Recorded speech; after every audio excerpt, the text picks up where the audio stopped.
14 edition of Arizona Horizon. I'm Ted Simons. Tonight's show is a debate. We will hear from candidates competing in the Republican primary for Congressional District 9. As with all of Arizona Horizon's debates, this is not a formal exercise. It's an open exchange of ideas, an opportunity for give and take between candidates for one of the state's most important offices. As such, interjections, even interruptions, are allowed, provided that all sides get a fair shake, and we will do our best to see that that happens. Congressional District 9 is Arizona's newest district. It was created after the 2010 census and covers much of the East Valley along with areas of central and north central Phoenix. Two Republicans are running in the GOP primary for CD9. They are, in alphabetical order, former Air Force pilot and businesswoman Wendy Rogers and former ASU and NFL quarterback Andrew Walter. Each candidate will have 1 minute for opening and closing statements. Earlier, we drew numbers to see who goes first, and that honor goes to Wendy Rogers. I'm Wendy Rogers, a retired Air Force Lieutenant Colonel, one of the first 100 women pilots in the Air Force, a mom, a grandma, a small business owner with my husband. We meet at payroll. I'm running for Congress because something is wrong in this country. Washington is broken, and that has affected us here in Arizona. We have a porous border. We have a rampant immigrant problem. The Phoenix VA hospital has failed our veterans. There's a clear choice here. You can vote for me, someone who has served her country honorably, or you can vote for my opponent, a man who refuses to admit that this is a problem here in our country. And we have a border problem where we will have to address it. This requires leadership, it requires conviction and backbone. I will be that woman for you in Congress. All right, thank you very much. And now Andrew Walter with his opening remarks. Thank you, Ted. Many may remember that I played quarterback and captained the football team at ASU. I also played in the NFL. And when I left, I went back to ASU to earn an MBA, started a lending business, and my wife, Inning, and I, we just celebrated our first year of marriage. This town has been so good to me, and that's why I'm running, to give back. I'm running because I believe we've reached a unique point in American history. I believe the challenges that we face are generational in nature. You know, when I think back to my playing days, I could sum it all up in one word: accountability. Wins, losses, touchdowns, interceptions. I never made excuses for my performance. I was always accountable for my actions. I'll do the same in Congress.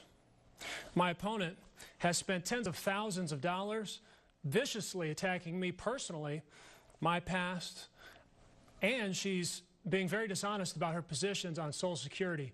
I find that to be troubling because that's not accountability, that's not leadership. Okay, we'll stop it right there. Let's get things going here. Wendy, we'll start with you. You ran a couple of years ago. Voters said no. You're running again. Why? I want to serve my country. I'm not a quitter. I narrowly lost the Republican primary last time with 7 Republicans in the primary by only 700 votes. Washington is broken. This has affected us here at home with the VA, with the border. What is required is a call to service on my part. I will go to Washington with backbone, with leadership, with business success experience. We have been working very hard for 2 years. We are one of the top 10 campaigns in the country. I will win this primary. Andrew, conversely, you are a first-time candidate, and the first office you're running for is United States Congress. Why? Because I think so many of these decisions nowadays are made in Washington. I find that to be unfortunate. You know, federalism and states' rights and individual sovereignty are there for a reason. And the reason why I decided to run for this office is because I think we have a massive leadership deficit now more than ever in Washington. You know, elections aren't about candidates. They're not about us. It's about the people. And the moment that we forget that, I think that is the first step towards becoming out of touch. That's not me, that's not my history. And so now more than ever, when we have somebody in office who's advocated for a VA-style single-payer health care system, that would be Congresswoman Sinema. And that's not my description, that's actually Paul Krugman of the New York Times. If we've learned anything, it's that that system, not the medical professionals, but that system treats people like units, cogs, Well, we're not units or cogs. We're human beings, and we need change. You mentioned in your opening statement that your opponent did not seem, I got the impression you said he did not seem as concerned about immigration. What were you saying there? The Arizona Republic has said that my opponent is clueless on the border. You have not ruled out amnesty. You did not understand what the Gang of Eight... Okay, well, let me jump in here right now. Stand by, I'm not done. So, let her at least get through the first half of the statement. Go ahead, please. We don't have time for on-the-job training. We don't have time to send someone to Congress who has not led, who has not served his country. I've been a leader, actually. Been a team captain for 3 years. The only player in Arizona State history that actually has that distinction. But let me say this.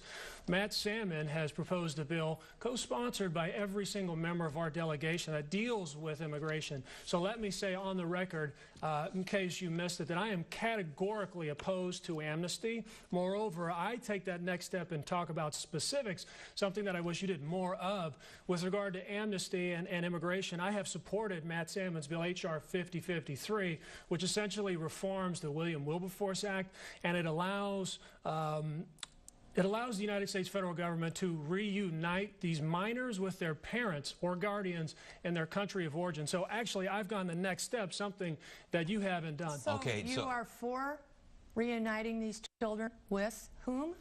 With their parents or guardians in their country of origin. That is a very important distinction. Okay, I'm saying in their country of origin, and I am categorically opposed to amnesty. No, that is not in the United States. Be specific. Well, actually, I have been, because unlike you, I've taken a position on Matt Salmon's bill.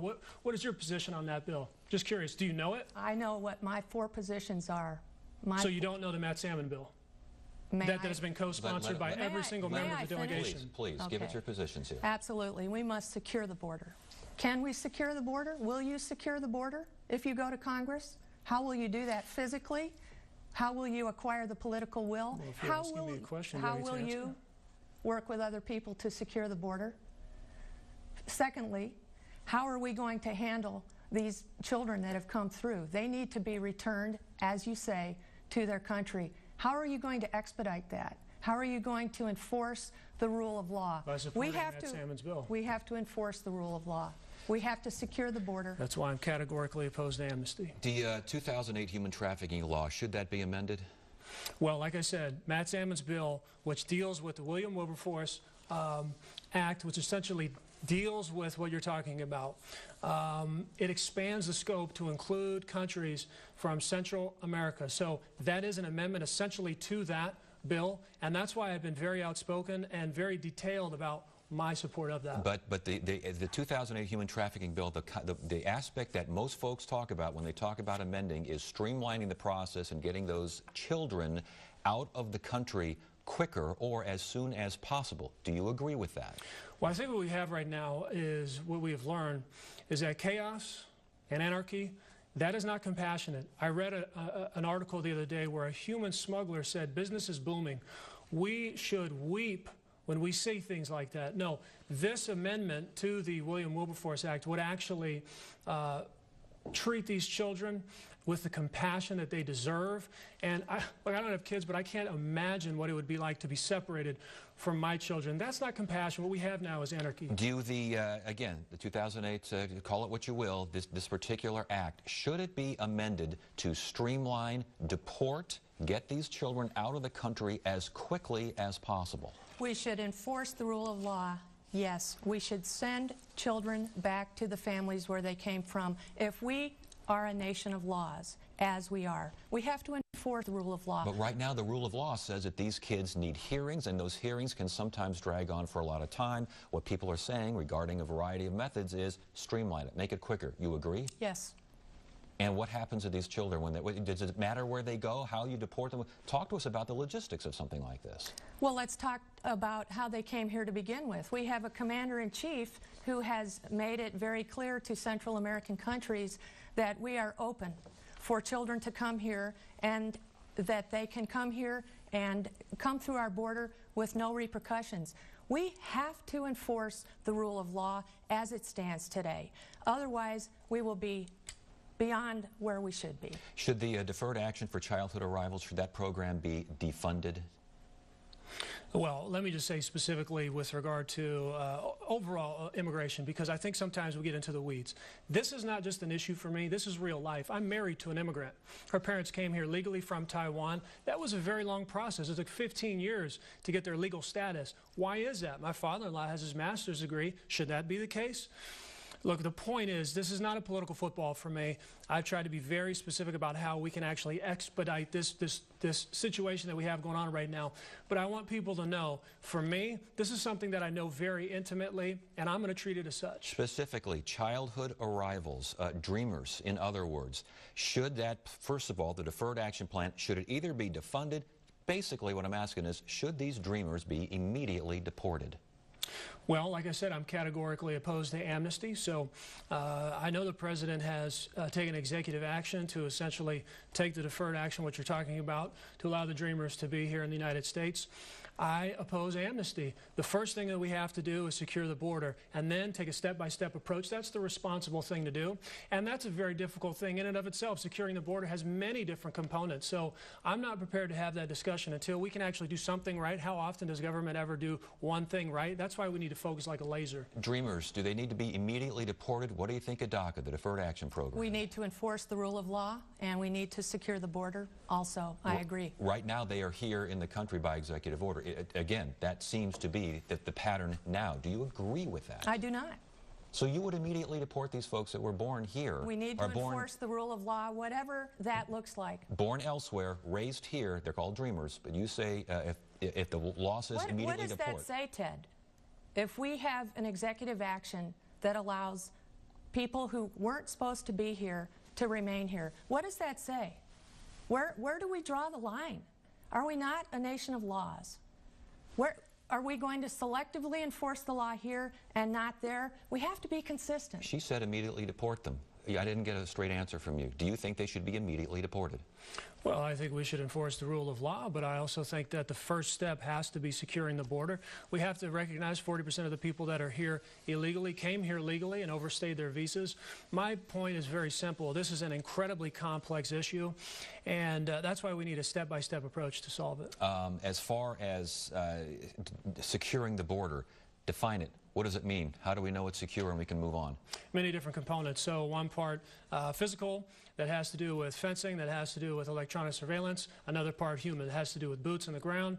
And then there's the like I said earlier, 40% of the people that came here legally and overstayed visas, that's a very complex component. It has nothing, it's not just, I should say, not just the southern border. Everybody gets focused on our border with Mexico, and rightfully so, because we are a border state. But this is very, very complex. So from my standpoint, I think it's all of the above. Let's make it simple, let's make it clear, and then let's move from there. Okay, as far as a secure border, we keep hearing securing the border. What defines a secure border? We'll know we have a secure border. How will we know? When children stop coming unaccompanied, when the news in Central America is that they will be turned away and that the rule of law will be enforced. It is absolutely physically capable of being accomplished, and when that word gets out, and when families know that if they come to our border, they will not penetrate that border, that's when we know it'll be secure. You're running for Congress, you're running for the House. The upper chamber has already passed an immigration bill. If you were in the House and you were presented with that bill, how would you vote? I want to make sure that it includes securing the border first. So comprehensive immigration reform? So basically you're saying if they want a 700-mile border fence, if you want 20,000 border agents added, if you want increased funding for securing the border, is that enough of a start, or nothing until your definition of a secure border exists? We must secure the border. So whatever it takes cost-wise, and I know that that is a constant changing target. The point is political will. Unless the House has political will and then passes the Senate, it's a moot point. The only way we can secure the border is to get both houses of Congress to agree to secure the border. It is not a situation of being physically incapable of doing, it is a political will situation. If the Speaker presented the Senate bill to you in the House, how would you vote on it? I'm running for Congress to be a part of the process. Right now, I'm not part of the process. That's very frustrating to me.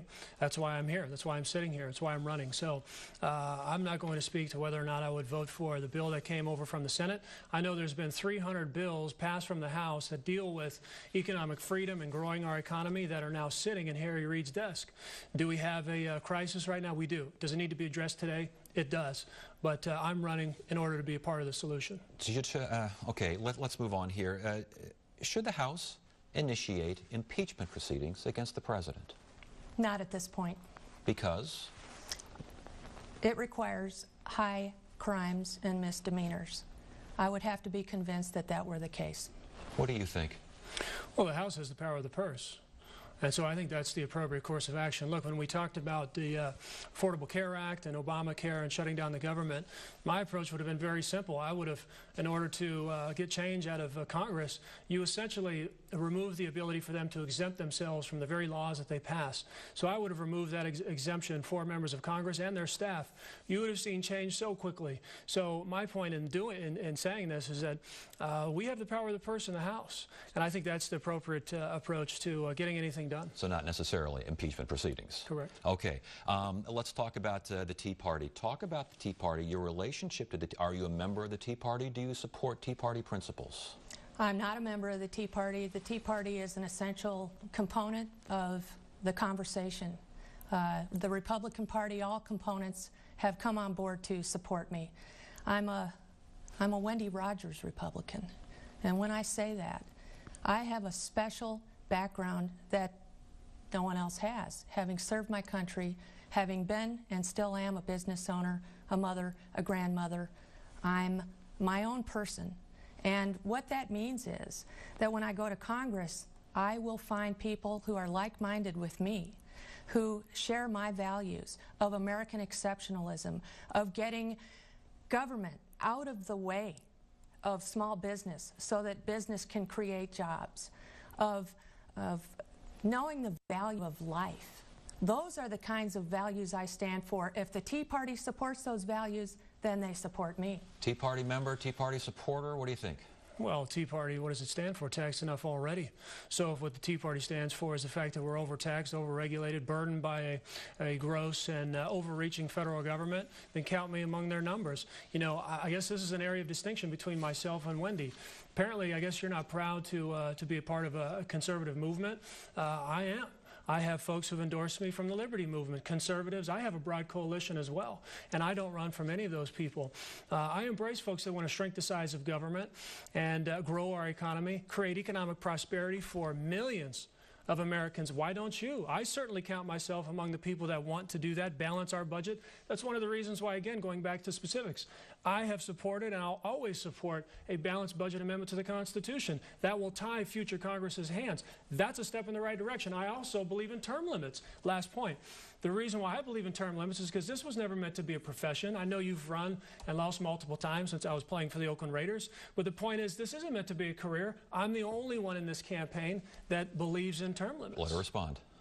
I meet a payroll every 2 weeks. My husband is the last one to take the jobs. We take care of our employees. We've created jobs for 17 years. I know what being overtaxed is. I know what being overregulated is, and I know what trying to conduct business in a litigious environment is like. I know how these three forces squash entrepreneurialism, hurt the market, and what this country is American exceptionalism all about. I know that. I live it every day. And as for having run twice before, I'm not a quitter. And many people, including David Schweikert to Abraham Lincoln, ran multiple times before being elected, because it is one thing to run and serve one's country. It's another thing to have a career not work out and then wake up the next morning and decide to run for Congress. Let's get to some of the... Wait, was that a veiled shot at the fact that I'm not playing in the NFL anymore? Is that what your point was? I mean, your silence, I guess I'll take that was exactly what you're talking about. Answer. It's a very competitive industry. I will answer. Well, I'll just go ahead and take the opportunity since I felt like you were taking a shot. May I answer? Okay, was that a shot at the playing days? It was a commentary on the fact that running for Congress is not something that can be capriciously decided in a moment. So you're judging my character now? You know what? Character does matter. Take that as yes. That's very dangerous. That's a slippery slope. How do you respond? This is personal. This is character. You attacking my character. You know what, Ted? I'm glad you brought that up. I'm really glad you brought that up, because on top of attacking my character, which I think is completely out of bounds, you have also said that I've broken the law. You have. This is something that Wendy sent out that said I flat out broke the law, campaign finance law. That is, in fact, inaccurate. And just so that, you know, to do you a favor, I have brought with me the actual directly from the federal government's website that says, here, I'll just slide this to you, sure, that says, I have done no such thing. This is just an example of the type of negative campaign that you have run. But Ted, here, one last point. Very quickly, because she needs to be able to respond. Well, then I need a little bit more than just a quick response, so please. All right, go ahead. Where is your financial disclosure statement for 2014 with the House Ethics Committee? I filed an extension. Thank you for asking. I didn't see it. The deadline was May 15th. It's not posted. Indeed. That's why I filed an extension. It's not there. Attention to detail. Ted, this is a very important point, and this is exactly what I wanted to talk about. So attention to detail. We're going to make news. We're going to make news right now, because in the history of Arizona politics, you're going to see for the first time one competitor help out another. It's come to my attention and the attention of my campaign that you are in violation of federal campaign finance laws. And let me just show you how you need to fix that. This is something that is just kind of comical. So right here, this is your name. You misspelled your name. It says Wendy Rogers. So that means every piece of literature or hate mail that you send out regarding me, or every commercial that you run, that is something that is against federal law. So you know what? Again, I am just here to help. I am just here to be a, you know, very magnanimous individual, and so I'm just here to help you. Go ahead. We have put in a correction to the Federal Election Commission several times on the misspelling of Wendy, which is W-E-N-D-Y. Secondly, Mr. Walter has not filed an extension. We called Washington yesterday, and they said they did not have it. That's simply not true. All right, before we get out of here, there are a couple of things that each one of you have attacked each other on. I need relatively quick responses here.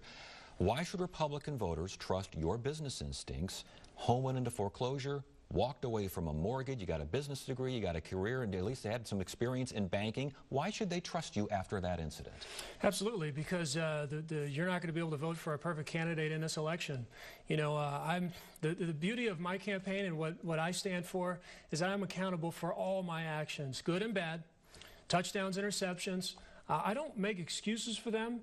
I am accountable for them, but just like anybody else, you make a mistake in life, you learn from it, and you move forward. That's exactly what I'm all about. And, you know, in part, I'm glad some of the bad things have happened to me in the past, because it's made me the person that I am today. I can relate with that person who's had the moving truck outside of their home. It can never be said about me, oh, you've lived a cush life or something like that. That's actually so far from the truth. You walked away from a mortgage when you could pay, but you didn't think anyone was looking, and you admitted that you would not have done it had you known you were going to run for Congress. That's why character matters. What else will you do in Congress when no one's looking? Respond, please. Again, she's attacking my character, trying to impugn my judgment. I've already pointed out the fact that you're running a vicious, personal, negative attack that's filled with falsehoods. You know, that's indicative of the type of person. That you're running that type of campaign? No, you're running a very vicious campaign. Do you deny that you walked away from your mortgage when no one was looking? So the fact that, you know, you say that you keep your promises, and I believe that you keep your promises. That's why when you said you would eliminate Social Security, I believe that's exactly what you'll do. And that's troubling to me. Why? Because that affects millions of people, just like my grandparents, as opposed to my situation affected me. Let's get to this. Did you not say in 2012 that you would phase out Social Security? I did not. You did not say that? I did not say that. I said Social Security is not constitutionally guaranteed, was how I answered that question. And what that means is, tomorrow, Congress, with the swipe of a pen, could do away with the money in Social Security if it wanted to. That's been upheld by the Supreme Court. And so what is important is to send someone to Congress who will protect Social Security. I have said that publicly many times. So in front of a Tea Party audience, you did not claim that you would phase out Social Security. I did not say that I would phase out Social Security. What I said was Social Security is not constitutionally guaranteed. That's the sense in which I answered that question. Very quickly. Boy, I feel like I should take the rope. I mean, it's just unbelievable. Yeah. Look, don't take my word for it. Go to www.therealwendyrogers.com. You can see the video for yourself. My background playing in the NFL in college, the eye in the sky doesn't lie. When you make a mistake or something successful, you see it. Go see the video for yourself and judge for yourself. And we do have to stop it right there. Very interesting. Each candidate will now give a 1-minute closing statement, and going in reverse order of the opening remarks, we start with Andrew Walter. Thank you for the opportunity to visit with you this evening. Look, I think you can learn a lot about somebody by how they conduct their campaign. From day one, my campaign has been all about the issues, focusing on the issues, because that's what matters most. How is the average family in Arizona doing? Is it easier to provide for their kids, to put food on the table, or is it more difficult? What about the price of college? Is that up or down? Well, what about the price for health care? Actually, today, fewer people have health insurance than before Obamacare was passed into law. Look, we're going in the wrong direction. The oldest definition of insanity is continue to do something the same and expect a different result. Now is the time to send somebody to Washington who has a unique, fresh perspective, who is going to be a fighter and will offer bold vision for the future. But I won't be there forever, because I believe in serving my community for a short period of time and coming home. If that's the type of person that you can support, I need your help. All right, thank you very much. And Wendy Rogers now with her closing remarks. You will receive your ballot in the mail any day now to vote for Congress. I, Wendy Rogers, ask you for that vote. I've been a leader. I've been a business owner. I'm a parent and a grandparent. My opponent has refused in many ways to admit his shortfalls in character, in business, in his financial dealings. Character matters. We have had too much corruption in Washington, D.C. What happens in Washington comes to roost here at home. I ask for your vote. I ask you to go to wendyrogers.org. Thank you. All right, thank you, candidates. And thank you for watching this special Vote 2014 debate featuring the Republican candidates for Congressional District 9. Arizona Horizons debates will now take a break until after the primary election. We'll get going again with general election debates, starting with candidates for Secretary of State. That debate tentatively scheduled for